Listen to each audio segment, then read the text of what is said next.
No início, era o nada. Um vácuo, uma lacuna, o espaço vazio. E nesse espaço vazio surgiu uma bola de fogo primordial. Bilhões de anos atrás, essa bola de fogo explodiu.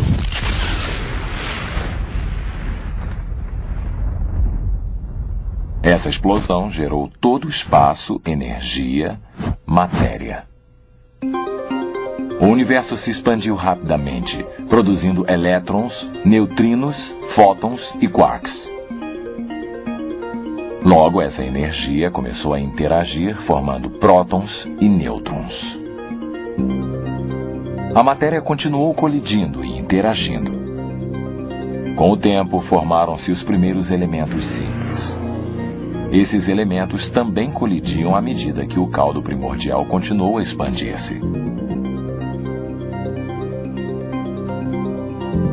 A evolução cósmica e de partículas continuou e estrelas começaram a agrupar-se, formando as primeiras galáxias.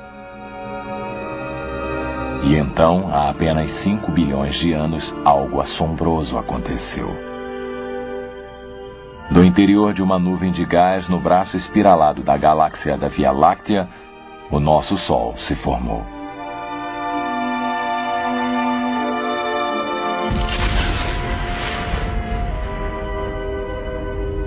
Essa nova estrela deu origem a planetas, luas e asteroides. Um desses planetas, conhecido como Terra, desenvolveu uma atmosfera. O meio ambiente da Terra era repleto de erupções vulcânicas, relâmpagos, clima turbulento, átomos e energia misturados para criar as primeiras células de vida.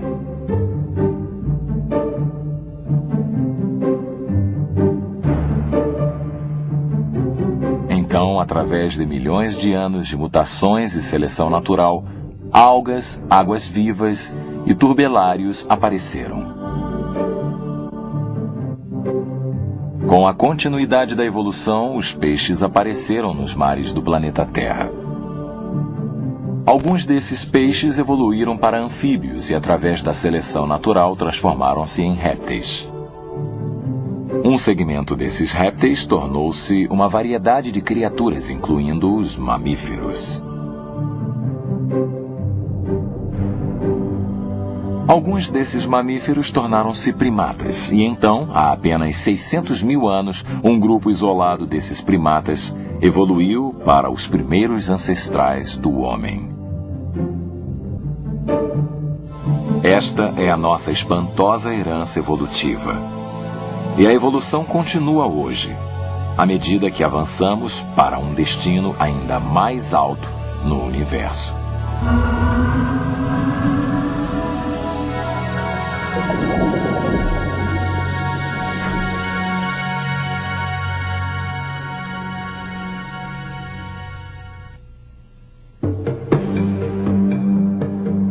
Numa distribuição Comev. Uma questão de origens. Uma questão de origens. Como foi que o universo e todas as coisas que vemos neste planeta começaram a existir? Porque nós existimos. Sou Roger Auckland. Quase todos nós temos ponderado sobre estas questões. E quando se trata do assunto de origens, há basicamente duas visões: a teoria da evolução e a teoria da criação. Durante o século XX, o mundo foi levado a crer que a evolução deu origem a todas as coisas. O nosso universo, a Terra e toda a vida passou a existir como resultado de uma explosão de matéria e bilhões de anos de tempo. Entretanto, há outros que acreditam que a evidência perceptível aponta para um Criador. Como podemos saber? O que indica a evidência perceptível? Criação, evolução.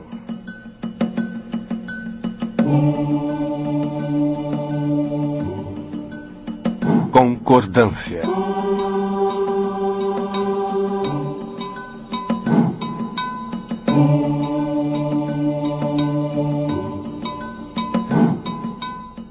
Os cientistas da evolução e da criação observaram e concordam que há uma grande variedade de cada espécie. Darwin notou essa variedade e adaptabilidade entre os tentilhões. Ele notou que os bicos dos tentilhões variavam em tamanho e forma, e que as características dos bicos afetavam a sobrevivência do tentilhão. Hoje notamos uma grande variedade de cães. Acredita-se que as 450 raças de cães existentes hoje têm o mesmo ancestral.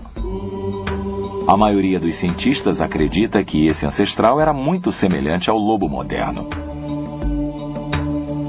Os cientistas também atestam a seleção natural da sobrevivência dos mais aptos. Os evolucionistas e criacionistas afirmam que os animais mais fortes, mais saudáveis ou mais adaptáveis ao seu meio ambiente têm maior probabilidade de sobreviver e reproduzir. Os animais mais fracos, incapazes de se adaptar, têm menos chance de sobreviver. Também observamos a ocorrência de mutações do gene. O DNA em todos os organismos vivos contém todas as informações genéticas da vida. Às vezes, um erro é introduzido nesse código genético. Isso é chamado de mutação. Mutações com frequência causam doenças e podem ser induzidas por radiação, agentes químicos ou erros de reprodução. As mutações realmente ocorrem, causam todo tipo de mudança nos genes. Males por defeitos congênitos, doenças do organismo. Eles são ótimos para explicar a origem das doenças, morte e tragédia, mas de forma alguma a origem de alguma coisa nova, alguma característica que não existia. Todas as mutações que conhecemos são apenas mudanças em genes que já existem. Darwin observou muitas coisas na natureza. Ele era um bom naturalista, um bom observador de informações. O que ele viu foram várias plantas e animais alterando-se de alguma forma através da adaptação e da variação. Ele os viu mudar e jamais vemos um tipo básico de alguma coisa se tornando outra coisa, e isso jamais foi observado na ciência ou na genética. Simplesmente não foi observado. O que vemos é variedade. A variedade acontece, a adaptação também, mas a evolução não. Mutações, seleção natural, adaptação. Estas são algumas das observações sobre as quais evolucionistas e criacionistas concordam. Mas, apesar da concordância, existem diferenças substanciais. Por isso, a polêmica continua.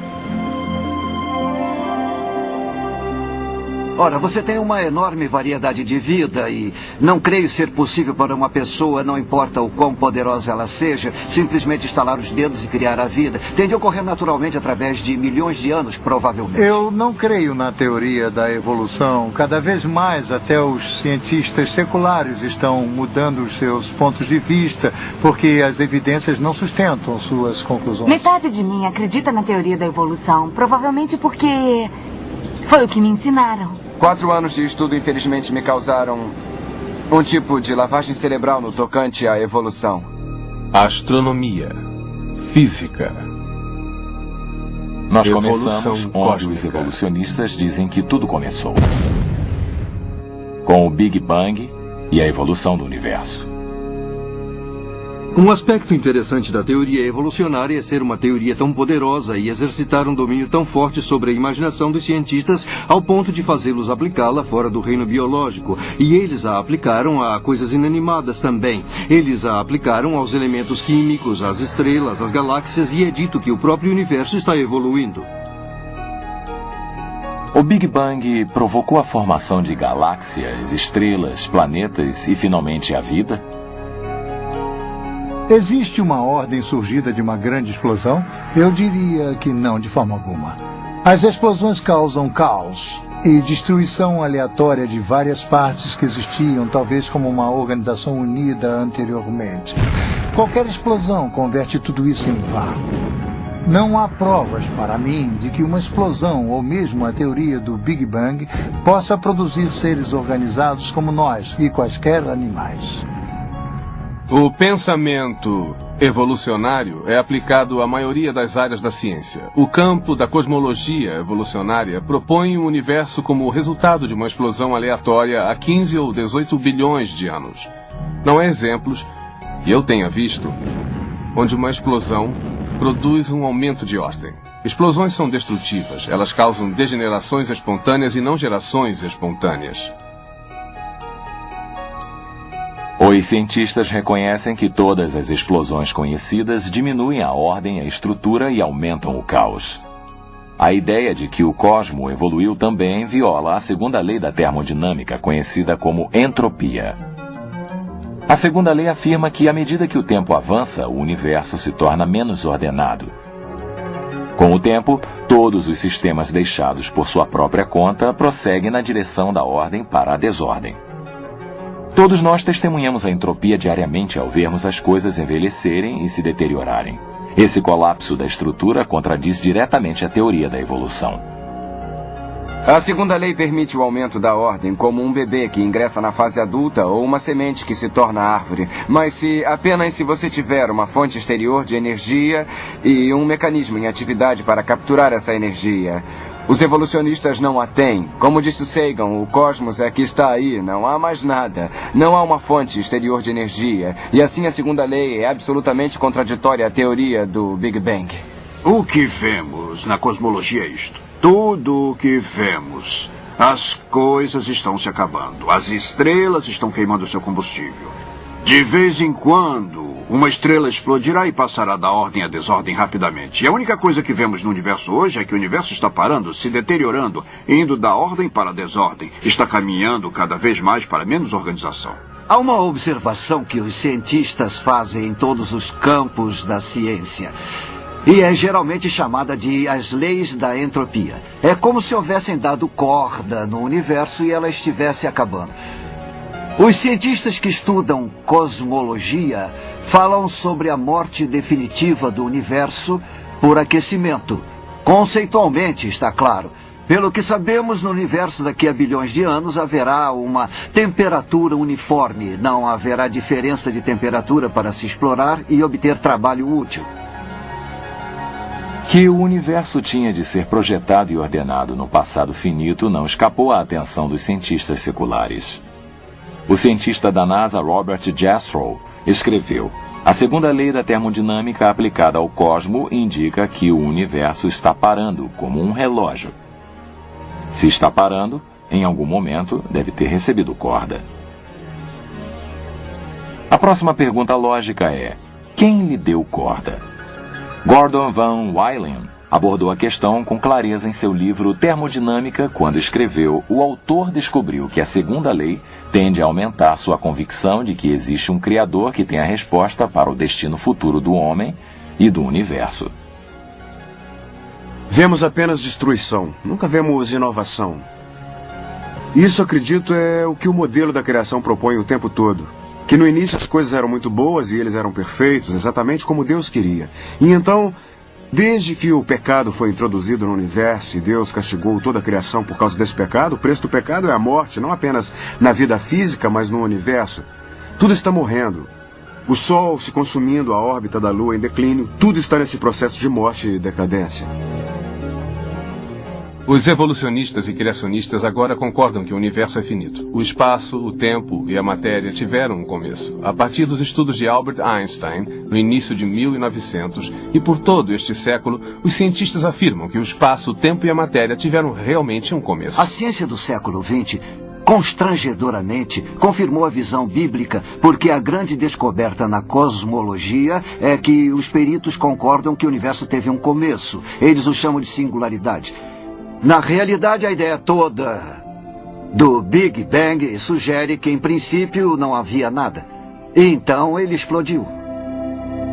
O fato de o universo ser finito e de haver um início é um fato importante, mas um fato muito incômodo para o evolucionista, porque realmente levanta uma questão com a qual eles não querem lidar, que é o que aconteceu antes dessa singularidade. O modelo da criação sempre antecipou um universo finito. O primeiro versículo do Gênesis diz: no início, Deus criou o céu e a terra. A Bíblia também diz que o tempo teve um começo. Em Timóteo, segunda epístola, lemos: Deus, que nos salvou e nos chamou com o chamado divino, não conforme a nossa obra, mas de acordo com seu próprio objetivo e graça, que nos deu em Cristo Jesus antes do início dos tempos. Espantosamente, a Bíblia explica a entropia. Do antigo ser jaz a fundação da terra, e os céus são a obra de suas mãos. Eles perecerão, mas você permanecerá. Sim, eles todos envelhecerão como peças de roupa.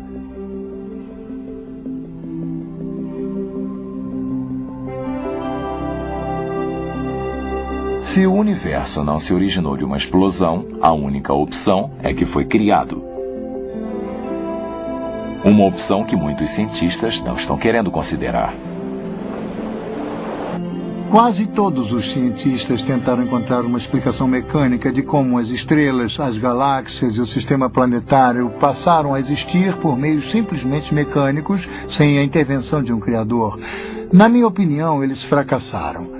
Se observarmos apenas o sistema planetário, tem havido várias explicações tentando demonstrar como o sistema planetário passou a existir sem qualquer pré-formação de Deus. E todas fracassaram completamente. Muitas observações contradizem as teorias modernas sobre a evolução do sistema solar. A teoria mais popular afirma que o sistema solar formou-se de uma nuvem de gás e poeira interestelar. Se o Sol, os planetas e as luas evoluíram do mesmo material, deveriam ter muitas semelhanças. Mas cada planeta é singular. Uma vez que 98% do Sol compõe-se de hidrogênio ou hélio, a Terra, Marte, Vênus e Mercúrio deveriam ter composição similar. Em vez disso, muito menos que 1% desses planetas tem hidrogênio ou hélio.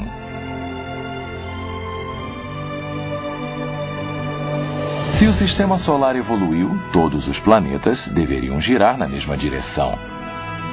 Mas Plutão e Vênus giram na direção contrária, enquanto Urano está de lado e gira como uma roda. Todas as luas de nosso sistema solar deveriam orbitar seus planetas no mesmo sentido. Mas, pelo menos 6 delas têm órbitas contrárias. E mais, Netuno, Saturno e Júpiter têm luas cujas órbitas vão em ambas as direções. Desenvolver um planeta por meio de pequenas colisões fará com que ele seja um planeta quase sem rotação, uma vez que os impactos seriam altamente autodestrutivos. Mas todos os planetas giram, alguns mais que outros. Desenvolver um planeta grande, distante e gasoso como Júpiter ou Saturno apresenta um obstáculo intransponível para os evolucionistas, porque os gases se dissipam rapidamente no vácuo do espaço cósmico. E até as estrelas jovens, semelhantes ao nosso Sol, não têm suficiente hidrogênio ou hélio em órbita para formar um só Júpiter que seja. Os cientistas não sabem responder por que 4 planetas têm anéis, ou por que cada planeta é singular. As teorias da origem das luas também são totalmente inadequadas. Os elementos das luas são por demais diferentes dos da Lua da Terra e seu plano orbital e órbita circular oferecem fortes vestígios de que a Lua foi criada em sua órbita presente. Não há provas de que o sistema planetário possa ter surgido por meios simplesmente mecânicos. Entretanto, quanto mais os cientistas observam o universo assombroso no qual habitam, mais começam a perceber que houve certos fatores que estavam simplesmente muito harmoniosos para a existência do homem, das moléculas, da vida orgânica. E quanto mais eles a observam, mais percebem que nós estamos com efeito sobre o fio da navalha. E há muitas indicações de que este universo foi especialmente projetado, estando o homem em seu centro. Se tentarmos copiar o universo tal qual o conhecemos, como tentamos construir um modelo matemático que reflita o que sabemos, rapidamente descobriremos que há milhares de parâmetros e relações que, se ajustados, um mínimo que seja, a vida seria impossível. Rapidamente descobriremos que se a Terra estivesse um pouco mais próxima, um pouco mais distante do Sol, seria quente ou fria demais. Se tratasse de uma velocidade diferente, se as massas fossem diferentes, haveria pouquíssima ou muitíssima atmosfera. Todos esses parâmetros envolvem um equilíbrio incrivelmente delicado. Assim chamaram a isto princípio atrópico, significando como se tudo o que sabemos fosse habilidosamente projetado ou equilibrado para o homem. A Terra situa-se a uma distância muito específica do Sol. Eles calcularam que se estivéssemos apenas 5% mais perto, a água dos oceanos ferveria. Se estivéssemos apenas 1% mais distante, então os oceanos congelariam. E isso lhes dá uma ideia do tipo de lâmina sobre a qual estamos. A gravidade da superfície da Terra está exatamente onde deveria. Mais você teria demasiada pressão atmosférica, menos não teria atmosfera. A grossura da crosta é importante. O período de rotação da Terra, sua interação gravitacional com a Lua, estranhamente tem de ser exato. Tudo isso contribui para tornar a vida possível. Assim, eles o chamam de princípio atrófico, que coletivamente é um avassalador argumento para um projetista. Os cientistas não gostam de admitir isso porque o projetista implica em reconhecimento. Que a Terra estava harmonizada para a existência da vida não é surpresa para os cientistas da criação. A Bíblia declarou esse fato milhares de anos atrás. Em Isaías lemos: "Pois assim diz o Senhor que criou o céu, que foi Deus que deu forma à terra e a fez, que a estabeleceu, que não a criou em vão, que a formou para ser habitada." O físico e prêmio Nobel Arno Penzias declarou em 1992: "A astronomia nos leva a um único evento, um universo que foi criado do nada, com o delicadíssimo equilíbrio necessário para oferecer as exatas condições requeridas para permitir a vida, e com um plano realçado, alguém poderia dizer, plano sobrenatural." O astrônomo George Greenstein declarou em seu livro O Universo Simbiótico: "Ao pesquisar todas as evidências, persiste o pensamento de que algum agente sobrenatural deve estar envolvido. Seria possível que subitamente, sem a menor intenção, tenhamos descoberto uma prova científica da existência de um ser supremo? Teria sido Deus quem se adiantou e tão providencialmente criou o cosmo para nosso benefício? Quanto mais estudamos o cosmo, mais as palavras dos salmos soam verdadeiras. Os céus declaram a glória de Deus e o firmamento anuncia a obra de suas mãos. Um dia declara a outro dia, e uma noite revela conhecimento a outra. Não há fala e não há palavras onde não há o som de suas vozes." Para mim, acreditar que toda a nossa vida e planetas vieram de um Big Bang, eu não acredito. Eu creio que tem um poder muito maior lá fora. Não, eu não acredito que o universo tem algum criador por trás de tudo isso. Eu acredito que o universo começou com o Big Bang. Eu acredito que a Terra foi projetada para a vida porque tudo que vemos à nossa volta, tudo que precisamos para viver, tudo que necessitamos para sobreviver e ser feliz está em torno de nós. Não precisamos de nada. Todo o nosso alimento, o nosso ar, tudo que nos faz felizes para a nossa sobrevivência está aqui. Por isso, tem que haver alguém que originou tudo isso. Não pode ter acontecido por acaso, não é? As evidências revelam claramente que Deus criou o universo e o sistema solar e, especificamente, destinou a Terra para a vida. Todavia, muitos preferem confiar e acreditar no Big Bang do que confiar e acreditar no Deus da Bíblia. A seguir, examinaremos a possibilidade de a vida surgir de substâncias químicas espontaneamente.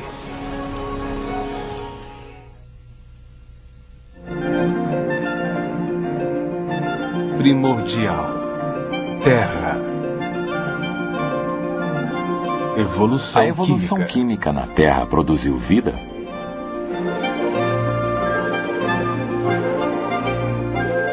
De acordo com o pensamento evolucionário, toda a vida, bactéria, peixes, plantas, animais e homem, originou-se de compostos químicos. Essa teoria de que a vida surgiu de substâncias químicas não vivas é chamada de geração espontânea. Uma das leis fundamentais da biologia é a lei da biogênese, que a vida surge apenas da vida pré-existente. E, naturalmente, para um criacionista, isso certamente não é surpresa. A vida de Deus foi criada para multiplicar-se da sua própria espécie. Isso faz sentido para um criacionista. Mas para um evolucionista, houve um tempo no passado quando não havia vida alguma. E assim as substâncias químicas de alguma forma se juntaram e produziram coisas vivas. Isso é geralmente chamado de geração espontânea e tem havido alguns sérios problemas na tentativa de fazer um grupo de substâncias químicas criar vida. Alguns anos atrás, Stanley Miller conduziu um famoso experimento. Ele juntou materiais simples, um pouco de gás metano, amônia, vapor de água, atingindo-os com uma fagulha elétrica para simular um relâmpago na atmosfera da Terra milenar. E em apenas algumas semanas tinha aminoácidos, os blocos construtores da proteína. E foi alardeado quase como a criação de vida em um tubo de ensaio, e aquilo era o que usava quando lecionava a evolução. Mas dei uma olhada no restante das evidências. E havia 3 problemas com aquele experimento brilhante. 1, ele tinha o material inicial errado. 2, usou as condições erradas. E 3, os resultados foram errados. Fora isso, foi um experimento brilhante. O experimento de Miller simulou uma atmosfera de metano e amônia, gases que não poderiam ter estado presentes em grandes quantidades porque a amônia se decomporia com a luz ultravioleta e o metano seria encontrado nos milenares sedimentos de argila. Mas não é assim. Miller também excluiu o oxigênio porque sabia que o oxigênio destruiria as mesmas moléculas que ele estava tentando produzir. Mas, cavando fundo, encontramos rochas oxidadas, sugerindo uma atmosfera rica em oxigênio. A Terra não tinha uma atmosfera reduzida. Digamos, uma atmosfera de metano, amônia e hidrogênio, que fora sugerida em um experimento de Stanley Miller. Nunca houve uma atmosfera assim. A geologia é bem clara. Há boas evidências de que a Terra sempre teve oxigênio em sua atmosfera. E isso impossibilitaria totalmente qualquer origem evolucionária de vida. Miller também usou as condições erradas. Ele usou uma fagulha elétrica para combinar as moléculas de gás. O problema é que a mesma fagulha que junta os aminoácidos também os separa e os destrói muito melhor que os cria. O problema era que as substâncias químicas colocadas juntas no frasco também seriam separadas pela mesma fagulha que as juntara. Miller sabia disso como bioquímico, e assim ele rodeou os gases, prendeu as moléculas que queria usando um conhecido experimento bioquímico. Mas isso era trapaça, porque você deveria dizer, foi assim que a vida surgiu antes que houvesse qualquer plano inteligente destinado a preservar essas moléculas das forças destruidoras, as condições erradas. Então, ele conseguiu os resultados errados. O principal produto do experimento de Miller era alcatrão, inconveniente para reações orgânicas. Quantidades de traços de vários aminoácidos que formam as proteínas em coisas vivas também foram produzidas. O problema é que o experimento de Miller produziu tanto aminoácidos canhotos quanto aminoácidos manidestros. Somente aminoácidos canhotos originam as proteínas da vida e somente uma molécula destra impede a sua produção. O que Miller realmente produziu foi uma poção venenosa que destruiria qualquer esperança para a evolução química da vida. Você pode dizer, bem, se o que acabei de dizer é verdade, como ficam os evolucionistas que acreditam nisso? Pois é muito interessante, os evolucionistas concordam comigo. Uma ocasião em que assisti a um debate na Universidade Estadual de San Diego, eu estava na plateia e 2 amigos meus, Dr. Henry Morris e Dr. Dwayne Gish, participaram do debate como criacionistas. No final, alguém da plateia anotou, senhoras e senhores, esta noite temos o privilégio de contar com a presença do Dr. Stanley Miller. E Gish havia explicado por que o experimento de Miller não produzira vida a partir de não vida. E foi perguntado a Miller, o senhor gostaria de responder ao que o Dr. Gish disse sobre seu experimento para a evolução química? E o Dr. Miller disse, não. Há décadas ele não acreditava nisso. Ele conhece os mesmos problemas. Eu diria o seguinte, qualquer teoria sobre a origem da vida na Terra ou em qualquer outro planeta, pelo que se sabe, é um conto de fadas. A evolução ensina que a energia em forma de relâmpago ou calor adicionada à matéria pode ocasionalmente criar uma vida nova. No entanto, toda a indústria alimentícia repousa no fato de que isso jamais acontecerá. Se examinarmos um vidro de creme de amendoim, ele contém matéria e foi exposto à luz e ao calor. Mas nunca encontraremos vida nova em seu interior, a menos que uma vida do exterior o contamine. Se a teoria da evolução fosse viável, então eu deveria, ocasionalmente, submetendo isto à energia, obter uma nova vida. Agora, se formos ao mercado e eu abrir este vidro de creme de amendoim, talvez nem sempre, mas em algumas ocasiões, poderei encontrar uma nova vida em seu interior. Então, quando abrimos o vidro de creme de amendoim e olhamos lá dentro, não há vida nova. E vocês não ficam contentes? Porque vocês podem até achar graça, mas espero que não se esqueçam disto, porque você e eu conduzimos coletivamente mais de 1 bilhão de experimentos a cada ano. E temos feito isso virtualmente há 100 anos, sem jamais encontrarmos uma nova vida. Na verdade, a indústria alimentícia do mundo depende do fato de não haver evolução. O caso da evolução química apenas enfraquece quando consideramos que longas cadeias de aminoácidos, todas exatamente na posição correta, são requeridas para formar as proteínas da vida. Pior ainda, os aminoácidos não se juntam naturalmente para formar proteínas. Ao contrário, tendem a separar-se. As proteínas podem ter 2 ou 3 mil aminoácidos, um longo complexo de substâncias químicas, e são como um programa de computador. Cada aminoácido tem de estar exatamente na posição correta. Se um deles estiver errado, aquela proteína é inútil, como ocorre com um programa de computador. As improbabilidades contidas no darwinismo existem desde o começo. Mesmo antes do início da vida, como surgiu a primeira molécula da proteína. E tem havido muito trabalho para investigar a sua probabilidade, tanto dos que usam a teoria da informação, quanto pelos biólogos moleculares em experimentar as proteínas para ver se podem ou não ser feitas em pedaços e reunidas. E o trabalho dos dois grupos descobriu que a probabilidade de ser impossível a proteína do tamanho encontrado no corpo humano aparecer por acaso é imensa. Eu acho que seria uma coisa possível se você tivesse a eternidade à sua disposição. Mas o darwinismo não tem a eternidade à disposição deles. O cientista da teoria da informação Hubert Yockey calculou e o biólogo Robert Sauer confirmou que a probabilidade de uma proteína contendo apenas 100 aminoácidos formar-se espontaneamente é menor que uma chance em 10 elevada à 65ª potência. Um fato tão improvável que poderia ser comparado a ganhar a loteria estadual com um bilhete achado na rua e depois continuar a encontrar bilhetes premiados na rua toda semana durante 1000 anos. A origem da primeira vida, oriunda de um complexo químico comum, é tão vasta que nenhum evolucionista já conseguiu superá-la e é um dos maiores obstáculos da teoria da evolução que conheço. Se as proteínas se formassem miraculosamente, nem assim estaríamos perto de criar a vida. As células vivas mais simples requerem milhares de proteínas específicas para que possam funcionar. Vários cientistas já tentaram calcular a probabilidade do surgimento da vida por acaso. Sir Fred Hoyle, matemático inglês, usando um supercomputador e a ajuda de estudantes graduados, estimou somente a origem das proteínas de uma ameba, 2.000 delas surgindo por um acaso. Ele estimulou que a probabilidade das proteínas de uma ameba surgirem por acaso é de 1 em 10 elevada à potência de 40.000. A probabilidade de uma chance em 10 elevada à potência de 40.000 é absurdamente pequena.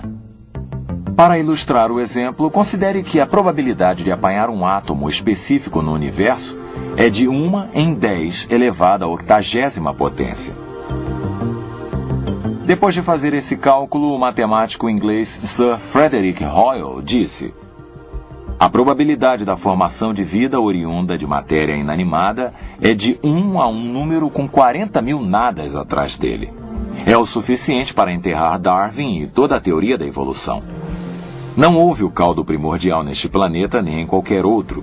E se a vida não teve início ao acaso, então deve ter sido produto de uma inteligência intencionada. Podemos provar, matematicamente, que a evolução é uma piada, não poderia jamais acontecer. Richard Dawkins, por exemplo, um dos principais evolucionistas, em seu livro The Blind Watchmaker, ele reconhece que o núcleo de cada célula, vegetal, animal ou humana, tem um banco de dados maior que o conjunto de 30 volumes da Enciclopédia Britânica. Toda forma de vida, vegetal, animal e humana, constitui-se de células. Cada célula é uma cidade em miniatura desempenhando as complexas funções exigidas para a existência da vida. A membrana celular é autorregenerativa e consiste de proteínas especiais que supervisionam o que se encontra no exterior da célula, assim como selecionam as moléculas cuja entrada é permitida. Essas proteínas agem como estações de bombeamento, controlando a importação de nutrientes e a exportação de material consumido. O interior da célula é de tremenda complexidade. Por exemplo, o retículo endoplásmico é uma rede de transportes com fábricas de produção de proteínas chamadas ribossomos. Os ribossomos produzem muitos tipos de proteínas específicas, enquanto que o retículo endoplásmico os canaliza para locações precisas. Os corpúsculos de Golgi transportam as proteínas para a membrana exterior, enquanto os lisossomos agem como órgãos digestivos que partem e reciclam as moléculas maiores em partículas que a célula pode utilizar. A mitocôndria são as usinas da célula, produzindo o combustível que a célula consome. O núcleo contém o banco de dados que governa a atividade da célula. No interior do núcleo, encontramos os cromossomos, que contêm a molécula do DNA, que funciona como uma biblioteca com todas as informações codificadas necessárias à vida. Bilhões de instruções estão codificadas nesta molécula detectora e corretora de erro e autorreplicante. Somente se essas estruturas forem criadas simultaneamente, uma célula pode funcionar. Por exemplo, para produzir o DNA, uma célula requer mais de 75 tipos de proteínas diferentes. Porém, essas proteínas se produzem exclusivamente para o DNA. A única solução para esse dilema é a criação. As chances de encontrar a proteína que faz o DNA no papel do dado molecular é como as chances de conseguir somar 13 com um par de dados. O potencial não existe e a probabilidade é exatamente 0. A evolução ensina que as bactérias são uma das primeiras formas de vida a evoluir de substâncias químicas. Muitas bactérias se impelem através de um tipo de motor em miniatura chamado flagelo. Esses motores extremamente eficientes e reversíveis têm uma rotação de até 100.000 revoluções por minuto. O motor bactério é semelhante a um motor elétrico. Ele tem um filamento que age como hélice, uma junta universal, um estator, um rotor e um eixo de engrenagem com buchas. Cada parte do motor deve funcionar ou as bactérias morrerão. Uma vez que as bactérias podem dar partida, parar e mudar de direção e de velocidade, devem ter sensores sofisticados, marchas e mecanismos de controle. Tudo isso é extremamente miniaturizado. 8 milhões desses motores caberiam na área de corte transversal de um fio de cabelo humano. Embora as bactérias sejam pequenas, não são simples. Eu acredito que o elo mais frágil da teoria da evolução é a ideia da origem da vida a partir de substâncias químicas não vivas. É provavelmente mais fácil partir de uma célula para uma pessoa do que a partir de uma substância química para a vida, e a diferença é incrivelmente grande. Eu estou convencido de que a vida é tão complicada, tão complexa, tão intrincadamente construída que, onde quer que exista vida, Deus a criou, não poderia ter surgido por processo natural. A vida vem do Criador. E esse Criador nos diz que criou a vida aqui na Terra. Aqui nós a vemos tão complexa que só pode ter sido criada por Deus. Creio que o homem evolui até onde estamos hoje a partir de organismos de célula única com base na teoria de Darwin e da seleção natural. Não creio que tenha havido qualquer tipo de intervenção divina. Creio que a evolução é uma teoria comprovada. Não creio em uma ordem superior. Justamente devido ao fato de jamais ter visto uma prova ou uma evidência concreta de sua existência, até que alguém me mostre. Ali está. Eu vou continuar avesso a religiões organizadas e continuar com a teoria de uma evolução química. Nenhuma vida é simples, e toda vida demonstra o trabalho de um criador. Os cientistas sabem disso, porém muitos acreditam em evolução química, em vez de atribuí-la ao Deus criador da Bíblia. Em seguida, examinaremos a visão evolucionária de uma vida simples que evolui para uma vida complexa.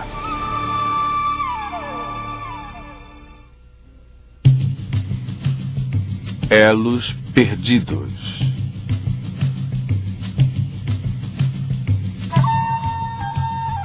Supondo que a vida apareceu miraculosamente na Terra, é possível que uma única célula viva tenha evoluído e se transformado em todas as plantas e animais complexos que vemos hoje? A ideia de Darwin era que todas as coisas vivas sobre a Terra, eventualmente poderiam ter um mesmo ancestral. Os darwinistas acreditam que toda a vida e todas as espécies da Terra evoluíram pelo processo de mutação genética espontânea, que vem a ser uma mudança espontânea no DNA, o programa de todas as coisas vivas combinado à seleção natural ou à sobrevivência do mais apto. O mais extraordinário é que, embora a teoria tenha sido muito bem aceita universalmente por mais de um século, não há nenhuma evidência direta para sustentá-la. Darwin fez muito alarde pelo fato de existir vários tamanhos de tentilhões, aves pequenas, grandes, médias. Ele fez muito alarde pelo fato de haver tentilhões de bicos grandes, bicos largos, bicos longos e bicos finos. E Darwin supôs que esses bicos eram prova da evolução. Na verdade, esses bicos foram resultado de uma variação genética que já existia na população. Se você pegar 2 tentilhões médios com bicos de tamanho médio e acasalá-los, terá alguns tentilhões com bicos pequenos e alguns com bicos maiores. Com o tempo, à medida que esses tentilhões se espalham pelos diversos ambientes, certos bicos pelo tamanho serão favorecidos em certos ambientes, e assim se tornarão a forma predominante. Mas a questão é, a capacidade de produzir os bicos pequenos, os bicos médios e os bicos grandes já existia na população de tentilhões de Galápagos, e foi simplesmente a diferença ambiental que permitiu sua expressão. Não foi a criação de nenhuma informação nova e singular, com certeza. O problema é que todos esses tentilhões reproduzem-se entre si, e isso, na biologia, é um teste para a espécie. 2 criaturas que podem acasalar-se e produzir filhotes vivos e férteis são consideradas pertencentes à mesma espécie, e em toda a Galápagos os tentilhões preenchem esse critério, por isso não há muitas espécies. Se a evolução fosse verdade, não estaríamos preocupados com a extinção das espécies. Haveria novas sendo criadas. Não temos novas espécies, temos deterioração. Temos todo tipo de espécies que não existem mais. Charles Darwin teorizava que, com tempo suficiente, um tipo de animal poderia evoluir para outro. Essa é a base da árvore da vida evolucionária ensinada em biologia.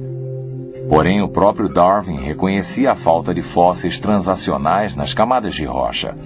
Darwin escreveu: ligações intermediárias? A geologia certamente não revela qualquer corrente orgânica tão minuciosamente formada, e isso talvez seja a mais óbvia e séria objeção que pode ser feita à teoria.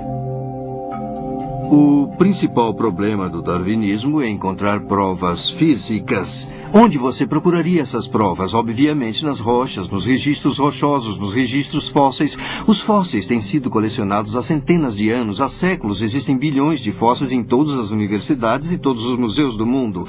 Mas não há espécies intermediárias. Você olha para uma camada e encontra um tipo de fóssil, olha para a camada acima de você e acha um tipo de fóssil diferente. O que não se encontra é uma mudança gradual.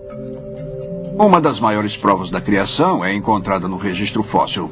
Por exemplo, nas chamadas rochas cambrianas, encontramos fósseis de uma grande variedade de invertebrados muito complexos: mariscos, lesmas, águas-vivas, vermes, braquiópodes, trilobitas e vários outros invertebrados muito complexos. Mas em lugar algum da face da Terra, alguém encontrou um fóssil ancestral de um único desses invertebrados. Esse fato sozinho derruba a teoria da evolução. Os evolucionistas afirmam que esses invertebrados, por sua vez, transformaram-se em vertebrados, como os peixes. Entretanto, nos últimos 150 anos, os cientistas desenterraram bilhões de fósseis de invertebrados e vertebrados sem encontrar uma única forma transicional.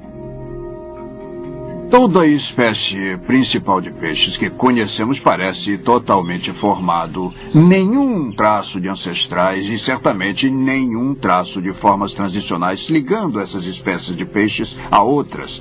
Esse fato é conhecido, os evolucionistas sabem. O fato de não termos ancestrais para os peixes, os vertebrados, e não termos ancestrais para os invertebrados, significa que não temos ancestrais. E a evolução é impossível.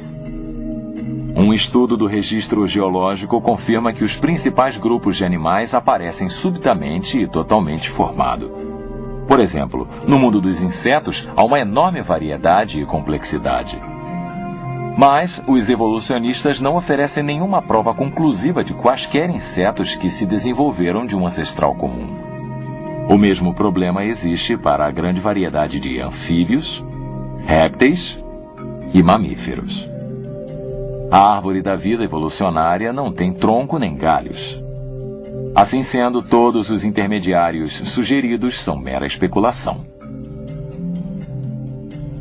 Às vezes, os darwinistas apresentam exemplos do que dizem ser transições. Por exemplo, suponho que o exemplo mais conhecido é o Archaeopteryx, que parece ser metade dinossauro e metade pássaro. O problema é que quando você analisa os dinossauros que poderiam ter se desenvolvido da sua descoberta, nenhum deles tinha um osso da clavícula. E os pássaros têm um osso peitoral emborcado sustentando os músculos peitorais, o que permite que batam as asas. Foi afirmado no passado que o Archaeopteryx nada mais era do que um réptil emplumado. Bem, eu jamais vi um réptil cheio de penas, no qual você dá um chute e ele sai voando. Não. O Archaeopteryx voava, tinha asas, não era um réptil emplumado. Aliás, eu tenho um artigo publicado em março de 96 no Journal Vertebrate Paleontology. O autor diz o seguinte: as características aviculares do crânio demonstram que o Archaeopteryx é uma ave e não um arqueossauro emplumado não avicular. O elo perdido mais importante, naturalmente, é aquele que falta entre o ancestral similar ao macaco e o homem. Esse é o elo perdido no qual a maioria está interessada, é o que achamos. Se você der ouvido aos darwinistas, vai pensar que achamos montes deles. Na verdade, a prova não existe mesmo. Todos os fósseis encontrados foram classificados e reclassificados como homem ou macaco, e até agora o elo perdido continua perdido. Eu venho investigando o chamado elo perdido entre o homem e o macaco há muitos anos. E descobri que cada um deles simplesmente não é nenhum elo. Por exemplo, Australopithecus, o esqueleto de Luti. Ele realmente consiste somente em 40% de esqueleto de um macaco não muito grande. E não há prova alguma de que andasse ereto em nenhum dos ossos desse esqueleto que encontraram. O interessante é que Lucy é mostrada como sendo distintamente humana. Ela tem postura ereta, tem mãos humanas, pés humanos. Não tenho certeza onde exatamente os restauradores conseguiram essa informação, porque se examinarem o documento de Randall e Sussman descrevendo a espécie a qual Lucy pertence, eles dizem que ela tinha mãos e pés longos e encurvados, ainda mais longos e encurvados que os de um chimpanzé. Vários anatomistas eminentes chegaram à conclusão de que o Australopithecus, o gênero ao qual Lucy pertence, era simplesmente um macaco extinto e nada tinha a ver com os humanos. Se analisarmos os chamados elos perdidos, encontraremos um rastro de fraudes, decepções e especulações. Por exemplo, o homem de Nebraska foi reconstruído com toda a família a partir de um ente de porco. O homem de Piltdown é agora mundialmente conhecido como uma fraude deliberada, consistindo de um maxilar de macaco e um crânio humano adulterados para parecerem velhos. Os de Neandertal eram pessoas comuns, algumas sofrendo de artrite, raquitismo ou sífilis. Ramapithecus, Gigantopithecus e Zinjanthropus eram apenas macacos, enquanto que o homem de Heidelberg e o de Cro-Magnon eram completamente humanos. Apesar das afirmativas ilusórias dos evolucionistas, o elo perdido continua perdido. Uma das coisas mais engraçadas que se ouve hoje em dia é que o DNA do homem e dos chimpanzés são 98,3% idênticos.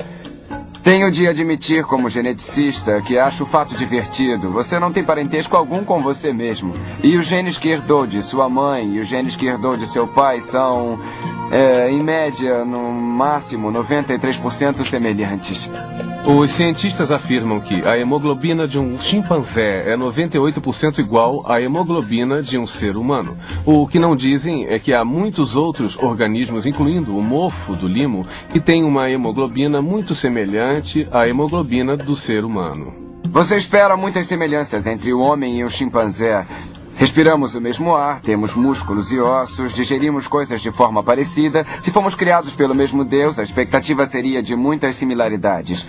Mas suponhamos por um momento que havia alguma verdade naquela figura, embora não tenha ideia de onde ela possa ter vindo. Uma nuvem é 98% de água. Uma água-viva é 98% de água. Uma melancia é 98% de água. Usando a lógica evolucionária, não há diferença entre uma nuvem, uma água-viva e uma melancia. Esses 2% a menos fazem uma tremenda diferença entre o homem e o chimpanzé. O primeiro capítulo do Gênesis nos diz que Deus criou todas as coisas viventes conforme sua própria espécie para se reproduzir e povoar a terra. Isso é exatamente o que vemos. Como os evolucionistas afirmam, se um réptil se desenvolveu em pássaro, com quem esse primeiro pássaro se reproduzirá? E mais, todas as formas intermediárias seriam fatais. Para que serve meia asa ou meio bico? Todos os animais têm órgãos complexos necessários para sua sobrevivência. Por exemplo, golfinhos e morcegos têm um sonar sofisticado que eles usam para localizar alimentos. Se esses eficientes sistemas de radar não forem plenamente funcionais, o animal morre. Certamente a prova científica sustenta de forma total o modelo da criação. Enquanto os evolucionistas são forçados a admitir que, de seu ponto de vista, tanto a origem da vida quanto a origem dos principais grupos de animais ainda são desconhecidas.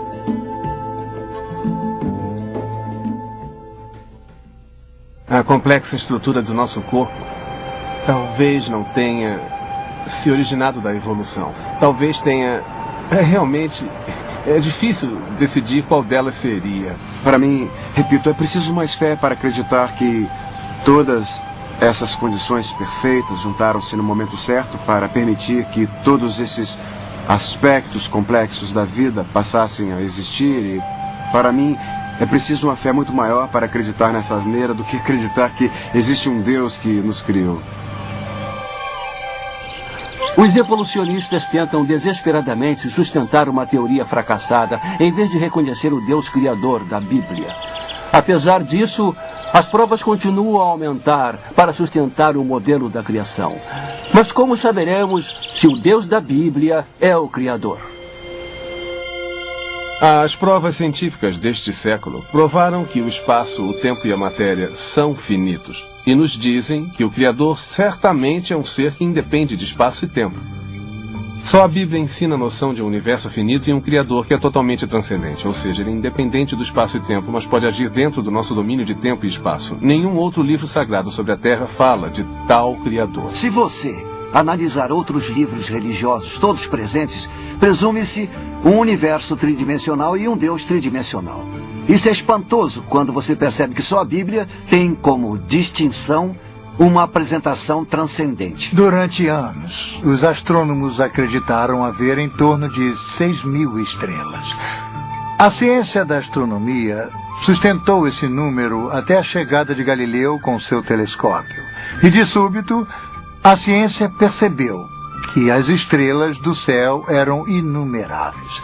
Bilhões de galáxias, bilhões de estrelas nessas galáxias, inumeráveis, assim como Deus disse a Abraão, voltando ao Gênesis, o primeiro livro da Bíblia. Em toda a Bíblia encontramos insights sobre o universo físico que o mundo científico só recentemente descobriu. Por exemplo, no livro de Jonas diz: as águas me cercaram até a alma. O abismo me rodeou e as algas se enrolaram na minha cabeça. Eu desci até os fundamentos dos montes. Este versículo surpreendente nos diz que há montanhas no leito do oceano. Sim, os cientistas não sabiam disto até este século. No livro de Jó, Jó proclama que Deus pendurou a terra no nada. Enquanto muitos livros sagrados declaram que a terra repousa nos lombos de tartarugas ou elefantes ou é sustentada por Atlas, a Bíblia em si declara o que sabemos como verdade. Em Hebreus, capítulo 11, versículo 3, lemos: Pela fé entendemos que os mundos pela palavra de Deus foram criados, de maneira que aquilo que se vê não foi feito do que é aparente. Só recentemente os cientistas descobriram que tudo no universo é feito de partículas subatômicas, que são invisíveis a olho nu. Certamente, esses autores foram inspirados no Criador do Universo. Muitos outros insights científicos foram revelados na Bíblia séculos antes de serem descobertos pelo homem. Por exemplo, a fissão atômica, as correntes oceânicas, o ciclo hidrológico, a corrente de jato, os dinossauros e as estrelas inumeráveis. Sabemos que quando Colombo fez sua viagem para descobrir a Índia e aportou na América, houve um imenso temor de que chegasse à beira da terra e caísse de repente no nada. E, no entanto, ele tivesse lido a Bíblia, saberia que Isaías falou sobre a rotação da terra e que a terra é em verdade redonda. Desafio qualquer pessoa a encontrar erros científicos na Bíblia. Não há nenhum. Para mim é fascinante que quanto mais se aprende as Escrituras, mais se conhece a ciência contemporânea. Você descobre que a Bíblia a antecipou. Como cristãos, podemos acreditar ao mesmo tempo na criação e nas leis da ciência. E como cientista, eu prefiro muito mais acreditar na teoria que se encaixa nas provas que realmente podemos ver. Sempre ao estudarmos, ao observarmos, nós percebemos que a ciência sustenta a palavra de Deus. Eu desafio aqueles que declaram ser a Bíblia cheia de mitos para investigar por si só, com a mente aberta. E eu sei que descobrirão a verdade. Uma questão de origens. Analisamos as evidências. Agora depende de você, como indivíduo, fazer uma opção. Na carta aos Romanos, capítulo 1, a Bíblia nos diz que a evidência da criação de Deus é tão óbvia pelas coisas que Deus fez, que se você rejeitar essas evidências, não haverá uma desculpa. Em Colossenses, capítulo 1, a Bíblia nos diz quem é o Criador. Não apenas criou Ele todas as coisas, mas nos redimiu de nossos pecados através de sua morte na cruz do Calvário. O Criador é Jesus Cristo. Você reconhece que foi criado? Você reconhece que foi separado do Criador Jesus Cristo? Devido aos seus pecados? Você o aceita? Quem ele é e o que fez? Quem você é e o que fez? É a melhor escolha que você poderia fazer para a eternidade.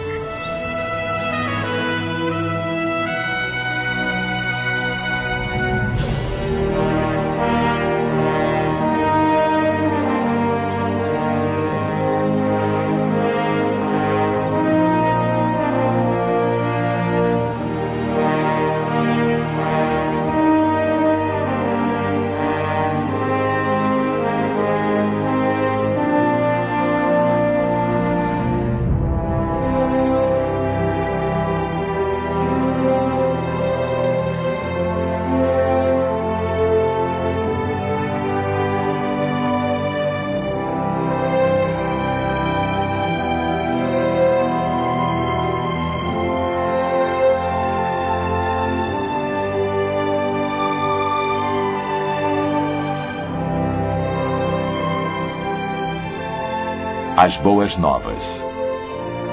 A Bíblia nos diz que todos pecaram, não alcançando a glória de Deus, e que o castigo para o pecado é a morte, que é estar separado eternamente de Deus em um lugar chamado inferno.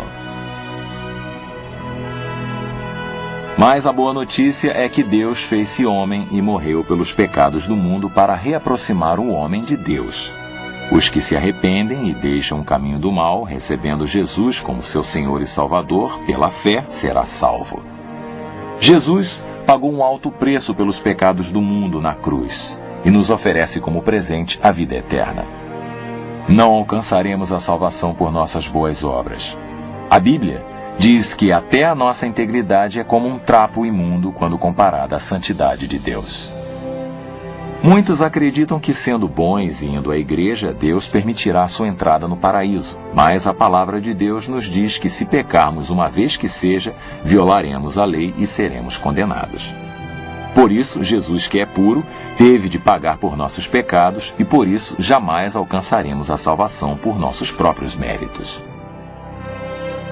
Jesus realizou as centenas de profecias anunciando o Messias e ele ressurgiu dos mortos, provando que ele é Deus e que só ele pode interromper o curso da morte.